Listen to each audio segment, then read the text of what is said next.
धर्मवीर भारती जी की सबसे प्रसिद्ध काव्य रचना है कनुप्रिया। कनुप्रिया राधा के मन की बातें हैं।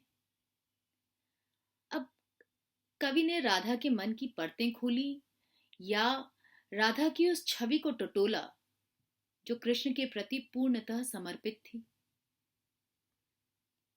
धर्मवीर जी की राधा प्रेयसी तो है पर मूक नहीं है, प्रश्न करती है, कई बार उत्तर भी जानती है। सच है, कृष्ण क्या सचमुच किसी ऐसी स्त्री के प्रति आकर्षित होते जो मूढ़ होती? एक प्रश्न।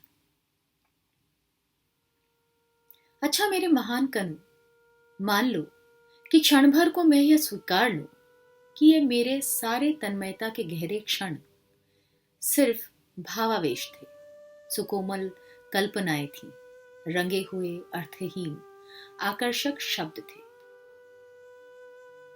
मान लो कि क्षण भर को मैं यह स्वीकार कर लूं कि पाप पुण्य, धर्माधर्म, न्याय दंड, क्षमाशील वाला तुम्हारा यह युद्ध सत्य है, तो भी मैं क्या करूं कनु?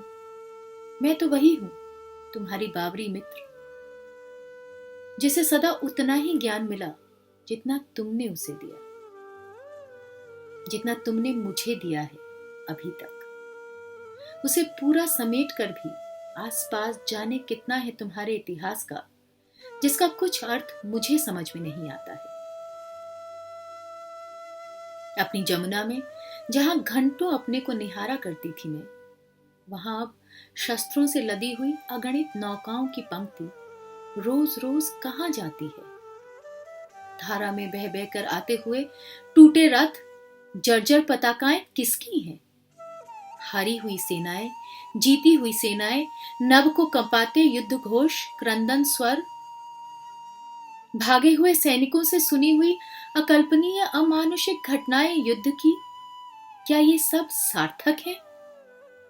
चारों दिशाओं से उत्तर को उड़ उड़ कर जाते हुए गृद्धों को क्या तुम बुलाते हो, जैसे बुलाते थे भटकी हुई गायों को? जितनी समझ अब तक तुमसे पाई है कनु, उतनी बटोर कर भी कितना कुछ है जिसका कोई भी अर्थ मुझे समझ में नहीं आता है। अर्जुन की तरह कभी मुझे भी समझा दो, सार्थकता क्या है बंधु? मान लो कि मेरे तन्मयता के गहरे क्षण रंगे हुए अर्थहीन आकर्षक शब्द थे, तो सार्थक फिर क्या है कनु?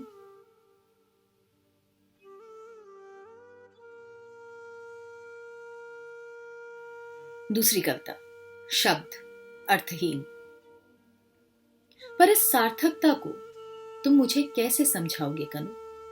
शब्द शब्द शब्द मेरे लिए सब अर्थहीन है यदि वे मेरे पास बैठकर मेरे रूखे कुंतलों में उंगलियां उलझाए हुए तुम्हारे कांपते अधरों से नहीं निकलती। शब्द शब्द शब्द, कर्म, स्वधर्म, निर्णय, दायित्व, मैंने भी गली गली सुने हैं ये शब्द। अर्जुन ने चाहे इनमें कुछ भी पाया हो, मैं इन्हें सुनकर कुछ भी नहीं पाती प्रिय, सिर्फ राह में ठिठक कर तुम्हारे उन अधरों की कल्पना करती हूं जिनसे तुमने ये शब्द पहली बार कहे होंगे। तुम्हारा सांवरा लहराता हुआ जिस्म, तुम्हारी किंचित मुड़ी हुई शंख ग्रीवा, तुम्हारी उठी हुई चंदन बाहें, तुम्हारे अपने में डूबी हुई अध खुली दृष्टि, धीरे धीरे हिलते हुए होंठ। मैं कल्पना करती हूं कि अर्जुन की जगह मैं हूं और मेरे मन में मोह उत्पन्न हो गया है, और मैं नहीं जानती कि युद्ध कौन सा है और मैं किसके पक्ष में हूं और समस्या क्या है और लड़ाई किस बात की है, लेकिन मेरे मन में मोह उत्पन्न हो गया है, क्योंकि तुम्हारे द्वारा समझाया जाना मुझे बहुत अच्छा लगता है।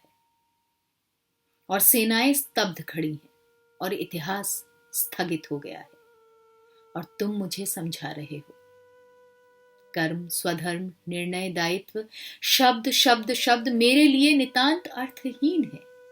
मैं इन सब के परे अपलक तुम्हें देख रही हूं, हर शब्द को अंजुरी बनाकर बूंद बूंद तुम्हें पी रही हूं, और तुम्हारा तेज मेरे जिस्म के एक एक मूर्छित संवेदन को धधका रहा है।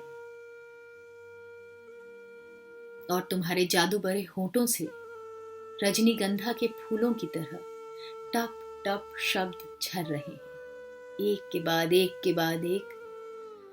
कर्म, स्वधर्म, निर्णय, दायित्व मुझ तक आते आते सब बदल गए। मुझे सुन पड़ता है केवल राधन राधन राधन, शब्द शब्द शब्द। तुम्हारे शब्द अगणित हैं कनु, संख्यातीत, पर उनका अर्थ मात्र एक है, मैं, केवल मैं। फिर उन शब्दों से मुझी को इतिहास कैसे समझाओगे कनु?